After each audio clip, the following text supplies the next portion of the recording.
खामोश सहरा, धूप की हल्की तपिश और दूर एक चरवाहा अपनी बकरियों के साथ खड़ा था। इसी रास्ते से गुजर रहे थे हजरत अब्दुल्ला बिन उमर रजी अल्लाह अन्हु। उन्होंने चरवाहे को देखा, सादा लिबास, मासूम चेहरा और दिल में अल्लाह का खौफ। हजरत अब्दुल्ला बिन उमर रजी अल्लाह अन्हु उसके करीब गए और उसके ईमान को आजमाना चाहा। उन्होंने कहा, ए चरवाहे, इन बकरियों में से एक मुझे बेच दो।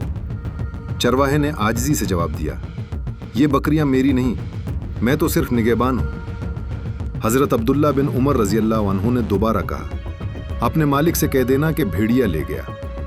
ये सुनकर चरवाहा चंद लम्हे खामोश रहा, फिर उसने आसमान की तरफ देखा और ऐसे अल्फाज कहे जो कयामत तक गूंजते रहेंगे, अगर मालिक न देखे तो क्या हुआ, लेकिन अल्लाह कहाँ है।